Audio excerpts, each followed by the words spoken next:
Dear students, ఇప్పుడు మనం reproduction in యానిమల్స్లో sexual reproduction గురించి తెలుసుకుందాం.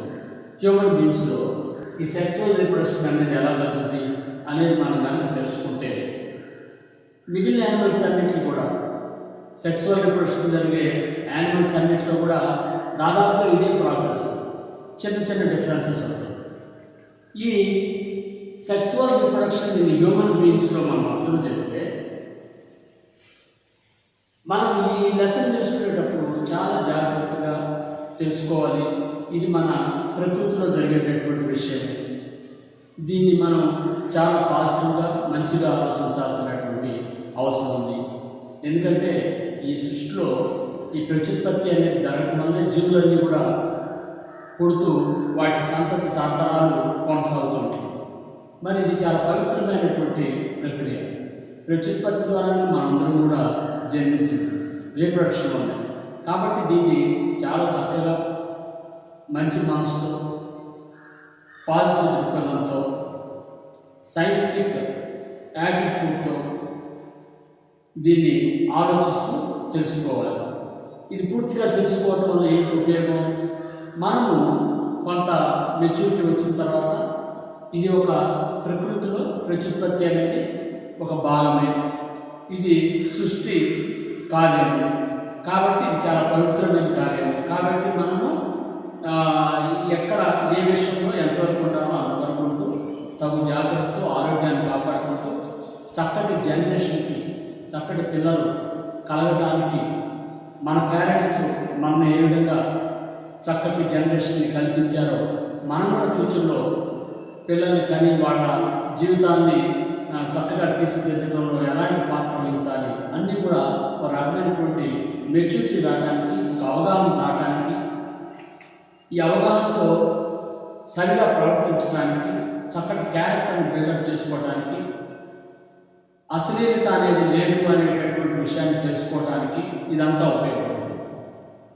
దీన్ని ఏదో అశ్లీలతగా ఈ టీవీల్లో, సీరియల్స్లో, సినిమాల్లో మరి మీరు రకరకాల ఈ నెట్ ద్వారా చూసేటటువంటి ఈ అశ్లీలమైన వాటి జోలికి వెళ్ళకుండా ఇదంతా కూడా చాలా పవిత్రమైన ప్రక్రియగా భావించి ఎలాంటి చెడు అలవాట్ల జోలికి వెళ్ళకుండా చక్కగా కంట్రోల్ ఉండడానికి, శాస్త్రీయ అవగాహన కలిగి ఉండడానికి ఈ విషయాలను తెలుసుకోవటం మనకు చాలా ఉపయోగం.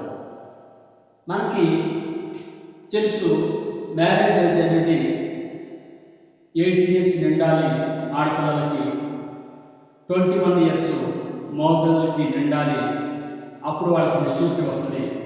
ఈ సెక్సువల్ ఆర్గన్స్ అన్నీ డెవలప్ అవుతాయి. మెంటల్ మెచ్యూరిటీ కూడా వస్తుంది వాళ్ళలో. అప్పుడు కనుక వాళ్ళకి మ్యారేజెస్ చేస్తే గర్ల్స్లో అబౌవ్ 18, బాయ్స్లో అబౌవ్ 21 years తర్వాత వాళ్ళకి మ్యారేజెస్ చేస్తే పుట్టేటటువంటి పిల్లలు కూడా చక్కటి ఆరోగ్యవంతంగా పుడతారు. మరియు వీళ్ళిద్దరి మధ్య కూడా చక్కటి అండర్స్టాండింగ్ ఉంటుంది. పిల్లల భవిష్యత్తును కూడా చక్కగా తీర్చిదిద్దుతారు. కానీ బ్యాడ్ ఏంటంటే మన దేశంలో ఇప్పటికి కూడా చాలా చైల్డ్ మ్యారేజెస్ జరుగుతుంది. 18 ఏళ్ల కన్నా లోపు చిన్న చిన్న పిల్లలకి, ఆడపిల్లలకి, మగపిల్లలకి పీరియడ్ చేయడం, ఆ పీరియడ్ చేయడం వలన వాళ్ళకి ఇంకా మెచ్యూరిటీ రాకుండానే పిల్లలు కలగటం, ఆ పిల్లలు కూడా అంగవైకల్యం ఇలాంటివి పుట్టడం, మెచ్యూరిటీ ఉండదు కదా, భాగాలన్నీ అభివృద్ధి చెందకపోవటం.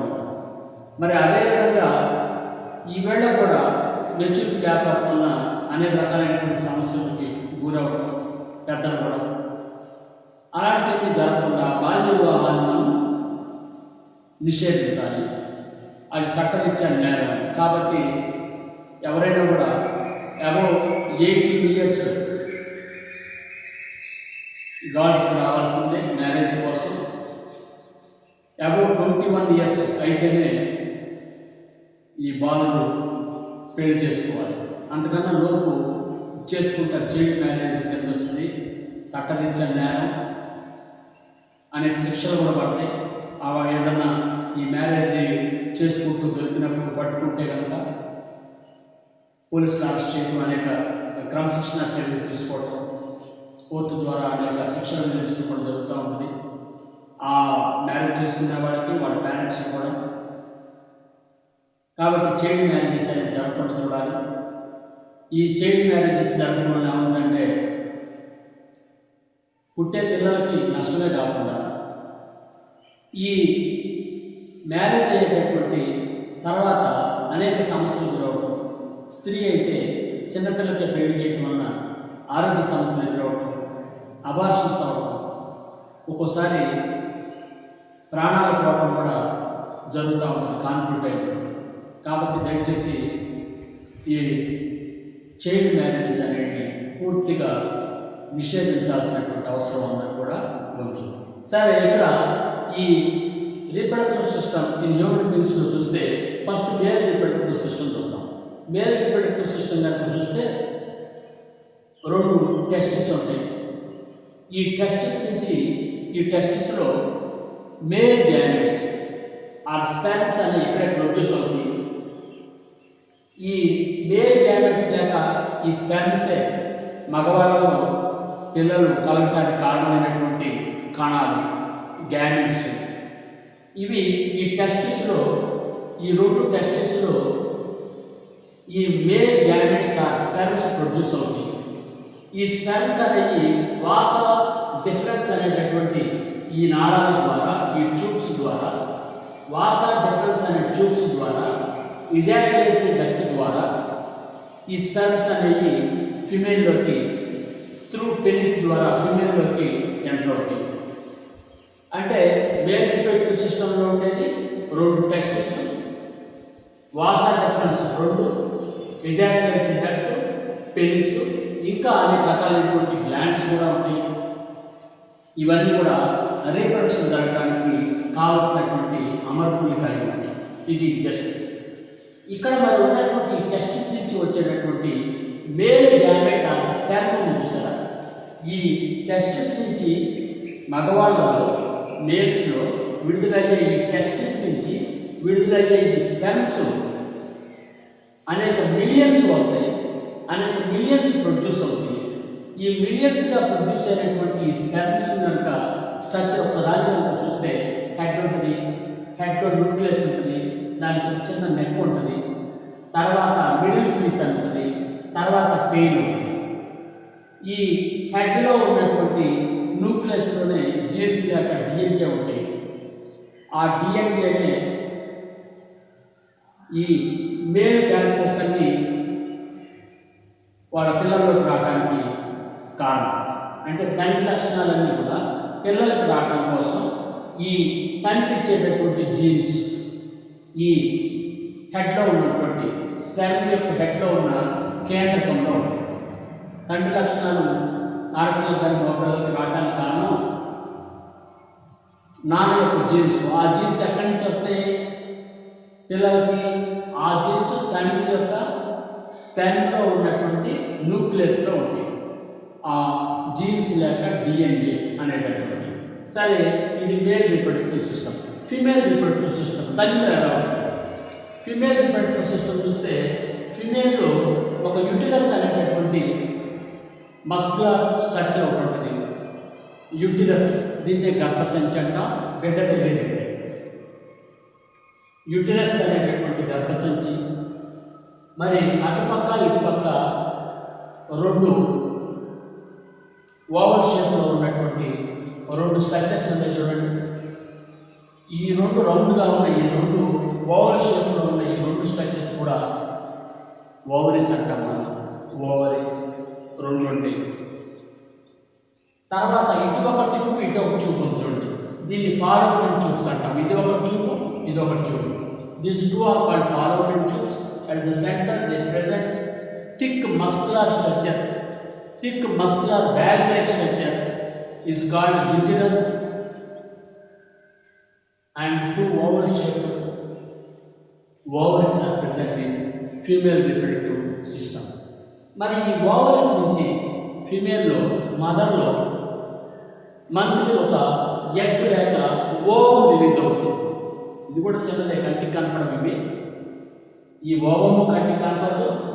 ఈ స్పెర్మ్, ఈ 2 కూడా మైక్రోస్కోప్లో చూడాల్సిందే, చిన్న చిన్నవి. ఇక్కడ ఉన్నటువంటి ఈ మేల్ రిప్రొడక్టివ్ సిస్టమ్ క్లియర్గా పెద్దగా కనపడతా ఉంది. ఫీమేల్ రిప్రొడక్టివ్ సిస్టమ్ పెద్దది. ఇవి లోపల గర్భసంచి మొదల్లో ఉంటుంది. బిడ్డ పెరిగినంతా కూడా ఈ సంచిలోనే. మరి ఈ స్ట్రక్చర్స్ అన్ని కూడా male and female reproductive systems ఎలా ఉంటుంది? ఫస్ట్ అసలు ఏం జరుగుతుంది? సరే, మ్యారేజ్ అయినటువంటి మేల్ ఫీమేల్ కలిసినప్పుడు ఈ మేల్లో తండ్రిలో రిలీజ్ అయినటువంటి స్పెర్మ్స్ అన్నీ కూడా ఈ టెస్టిస్లో ప్రొడ్యూస్ అయినటువంటి స్పెర్మ్స్ అన్నీ కూడా ఈ వాసా డిఫరెన్స్ ద్వారా, ఇక్కడ ఉన్నటువంటి పెనిస్ ద్వారా, ఇజాక్యులేటరీ డక్ట్ అండ్ పెనిస్ ద్వారా అనేక మిలియన్స్ స్పెర్మ్స్, అనేక మిలియన్స్ ఇలాంటి స్పెర్మ్స్, ఇవన్నీ మైక్రోస్కోపిక్ స్ట్రక్చర్స్, కంటికి కనపడదు ఒక్కొక్క స్పెర్మ్, అనేక మిలియన్స్ స్పెర్మ్స్ అన్ని కూడా ఫిమేల్ యొక్క యుటరస్లోకి ఎంటర్ అయినటువంటి ఈ స్పెర్మ్స్ అన్ని కూడా ఇక్కడి నుంచి ఇక్కడ ఉన్నటువంటి ఈ ట్యూబ్లోకి ఎంటర్ అవుతా ఉంటాయి. ఈ ట్యూబ్లోకి ఏ ట్యూబ్స్, ఫాలోపియన్ ట్యూబ్స్లోకి ఈ స్పెర్మ్స్ అన్ని కూడా ఎంటర్ అవుతూ ఉంటాయి. మదర్ యొక్క ఫాలోపియన్ ట్యూబ్స్లోకి ఈ స్పెర్మ్స్ ప్రవేశించినవన్నీ యుట్రస్కి వచ్చి, యుట్రస్లో నుంచి ఫాలోపియన్ ట్యూబ్స్లోకి ఈ స్పెర్మ్స్ అన్ని కూడా ఈ టైల్స్తో ఈదుకుంటూ లోపలికి వెళ్తూ ఉంటాయి. ఒక లిక్విడ్ జెల్లీ సబ్స్టెన్స్ ద్వారా వెళ్ళిపోతూ ఉంటాయి. అదే టైంలో మదర్ నుంచి ఒక ఓవరీ, ఒక ఓవం లేక ఎగ్ రిలీజ్ చేస్తుంది. ఈ రిలీజ్ చేసినటువంటి ఎగ్ ఏమవుతుంది? ఇక్కడ ఉన్నటువంటి ఫాలోపియన్ ట్యూబ్లోకి ఎంటర్ అవుతుంది. దీని యొక్క ఫండల్ స్ట్రక్చర్ గరాట్ లాగా ఉన్న ఈ చివరి భాగంలో నుంచి ఈ ఎగ్ దీనిలోకి ఎంటర్ అయ్యి, చిన్న ఎగ్, ఈ ఎగ్ దీనిలో ఈ ఫాలోపియన్ ట్యూబ్స్లోకి ఎంటర్ అయ్యి వస్తూ ఉంటుంది. అదే టైంలో ఇక్కడికి వచ్చినటువంటి స్పెర్మ్స్ అన్ని కూడా ఫాలోపియన్ ట్యూబ్స్లోకి వచ్చినాయి. అంటే ఫాదర్ నుంచి వచ్చినటువంటి స్పెర్మ్స్ అన్ని ఏమో ఫాలోపియన్ ట్యూబ్స్లోకి వచ్చినాయి. మదర్లో రిలీజ్ అయినటువంటి సింగిల్ ఎగ్, ఒక ఎగ్, అది ఫాలోపియన్ ట్యూబ్స్లోకి వచ్చింది. మరి మదర్ నుంచి వచ్చినటువంటి ఎగ్, ఫాదర్ నుంచి వచ్చినటువంటి స్పెర్మ్, ఈ రెండు కూడా ఈ ట్యూబ్లో ఒకదానికొకటి కలుసుకుంటాయి. That is called fertilisation. After fertilisation zygote is formed in fallopian tubes. అంటే ఫాదర్ నుంచి వచ్చినటువంటి స్పెర్మ్, మదర్ నుంచి వచ్చినటువంటి ఓవము, రెండు కూడా ఈ ఫాలోపియన్ ట్యూబ్స్లో యునైట్ అయ్యి జైగోట్ ఫామ్ అవుతుంది. పిండం జైగోట్ ఫామ్ అవుతుంది. అంటే ఈ జైగోట్ ఫామ్ అయింది ఏమవుతుంది? గ్రాడ్యువల్గా మళ్ళీ వచ్చేసి ఈ ఫాలోపియన్ ట్యూబ్స్ నుంచి ఇక్కడ ఉన్నటువంటి ఈ యుట్రస్కి వచ్చేసి యుట్రస్ వాల్కి ఇది అంటుకుపోతుంది. అంటుకుపోయి సెల్ ఫ్యూజన్ జరుగుతూ ఆ జైగోట్ అనేక సెల్స్ని డెవలప్ చేసుకొని ఒక బంతి లాంటి స్ట్రక్చర్, బాల్ లైక్ స్ట్రక్చర్ ఏర్పడి ఇంకా గ్రాడ్యువల్గా సెల్స్ అన్ని పెరుగుతూ ఇవన్నీ కూడా అనేక రకాలైనటువంటి సెల్స్ దీనిలో పెరుగుతూ పిండం అభివృద్ధి చెందుతాం. ఈ పిండము ఇట్లా ఈ వాల్ ఇదంతా కూడా దీని యొక్క వాల్కి, యుట్రస్ యొక్క వాల్కి అంటిపెట్టుకొని ఎంబ్రియో, ఈ ఎంబ్రియో మదర్ ఇచ్చినటువంటి ఫీడింగ్ అంతా తీసుకుంటూ పెరుగుతూ 9 months అవ్వగానే ఫేటస్గా డెవలప్ అవుతుంది. అన్ని స్ట్రక్చర్స్ అన్ని వచ్చి ఫేటస్గా ఏర్పడి 9 నెలలు నిండంగానే గెస్టేషన్ పీరియడ్, గర్భావధి కాలం, 9 months అవ్వగానే బిడ్డ ఇక్కడ ఉన్నటువంటి ఈ గర్భాశయ సాంచి నుంచి జన్మించడం అనేది జరుగుతుంది. అంటే ఇక్కడ ఫాదర్ నుంచి వచ్చినటువంటి స్పెర్మ్, మదర్ నుంచి వచ్చినటువంటి ఓవము, మదర్లో ఉన్నటువంటి ఫాలోపియన్ ట్యూబ్స్లో కలిసి ఒక సెల్ అయిపోతుంది. ఇక్కడ ఒక సెల్, ఇక్కడ ఒక సెల్, అక్కడ ఒక cell, male cell or male gamete or sperm father నుంచి, female cell or female gamete or ovum mother నుంచి ఈ రెండు వచ్చేసి ఇక్కడ ఉన్నటువంటి ఈ ఫాలోపియన్ ట్యూబ్స్లో ఓదానికోటి కలిసి ఫర్టిలైజేషన్ జరుగుతుంది. ఫర్టిలైజేషన్ జరిగినప్పుడు ఆ జైగోట్ అనేటటువంటి అది ఏర్పడినప్పుడు మదర్ న్యూక్లియస్ ఫాదర్ న్యూక్లియస్ రెండు కలిసి ఇద్దరు జీన్స్ ఆ జైగోట్లోకి వస్తాయి. ఆ జైగోట్ మళ్ళీ ఈ విధంగా కదులుతూ వచ్చేసి ఎంబ్రియో లాగా ఇక్కడ ఉన్నటువంటి వాల్స్ ఆఫ్ న్యూక్లియస్కి అటాచ్ అయ్యి మదర్ ఫీడింగ్ నుంచి ఫుడ్ తీసుకుంటూ గ్రాడ్యువల్గా 9 months పెరిగి 9th month నిండంగానే గెస్టేషన్ పీరియడ్ అవ్వంగానే మరి ఫీటస్ లాగా అన్ని అవయవాలన్నీ డెవలప్ అయ్యి జన్మించడం అనేది జరుగుతుంది, బర్త్ అనేది జరుగుతుంది. మరి ఫాదర్ న్యూక్లియస్ మదర్ న్యూక్లియస్ ఇద్దరు జీన్స్ కూడా కలిసినాయి కాబట్టి ఆ పుట్టే పిల్లలకి ఫాదర్ జీన్స్ ఉంటాయి, మదర్ జీన్స్ ఉంటాయి కాబట్టి వాళ్ళల్లో ఇద్దరు పోలికలు ఉంటాయి. కొన్ని పోలికలు బయటకు కనపడతాయి, కొన్ని పోలికలు అంతర్గతంగా ఉంటాయి. సో ఇది system of reproduction in human beings. ఈ దాదాపుగా మిగిలిన యానిమల్స్ అన్నింటిలో కూడా రీప్రొడక్షన్ ప్రాసెస్ మాత్రం ఇంతే. మరి ఇప్పుడు ఏమవుతుంది, యువదానికి హైలీ డెవలప్డ్ యానిమల్స్ అన్నింటిలో కానివ్వండి, చాలా బర్డ్స్ అన్నింటిలో కానివ్వండి, వీటిల్లో చూస్తే మనం ఏవ్స్లో, రెప్టైల్స్లో, మ్యామల్స్లో వీటన్నిటిలో చూస్తే మేల్ ఫీమేల్ కలిసినప్పుడు మేల్ యొక్క గ్యామెట్ ఆ స్పెర్మ్స్ ఫిమేల్ బాడీలోకి ఎంటర్ అయ్యి ఫిమేల్ సెల్స్తో ఫర్టిలైజేషన్ జరుగుతుంది. అంటే ఫిమేల్ బాడీ లోపల జరిగే this type of fertilization is called internal fertilization. Internal fertilization highly developed animals అన్నింటిలో ఈ విధంగా even human beings also fertilization is internal fertilization. That means fertilization takes place in female body. కానీ కొన్ని frogs వీటిలో చూస్తే male frog female frog కలిసినప్పుడు male frog female frock ఈ male frock యొక్క స్టెమ్స్ ఫిమేల్ ఫ్రాక్లోకి వెళ్లకుండా కింద వాటర్లో ఫిమేల్ ఫ్రాక్ రిలీజ్ చేసేటటువంటి ఓవమ్స్ అన్నీనేమో వాటర్లో పడిపోతాయి, ఎగ్స్ అన్ని. మరి మేల్ ఫ్రాక్ విడుదల చేసే స్పెర్మ్స్ అన్నీ కూడా ఆ ఎగ్స్ పైన ఫిమేల్ గ్యామెట్స్ పైన పడి వాటర్లో అవి ఒకటొకటి కలిసి చిన్న అంటే ఈ ఫర్టిలైజేషన్ జరగడం వాటర్లో జరుగుతుంది. ఫిమేల్లోకి వెళ్ళవు అసలు స్పెర్మ్స్ వెళ్ళకుండా వాటర్లో పడినటువంటి ఈ ఓవా ఆ ఫిమేల్ గ్యామెట్స్కి ఈ స్పెర్మ్స్ అన్ని కలుస్తాయి. మరి ఆ విధంగా బయట జరిగే ఆ ఫర్టిలైజేషన్ని ఎక్స్టర్నల్ ఫర్టిలైజేషన్ అంటారు. ఎక్కువ హైలీ డెవలప్డ్ యానిమల్స్ అన్నింటిలో ఫర్టిలైజేషన్ అంతా కూడా ఇంటర్నల్ ఫర్టిలైజేషన్ ఫిమేల్ బాడీలో జరుగుతుంది. కొన్ని వాటర్ యానిమల్స్లో ఈ ఫ్రాగ్ వీటిలో ఫర్టిలైజేషన్ ఈజ్ ఎక్స్టర్నల్ వాటర్లో జరుగుతుంది.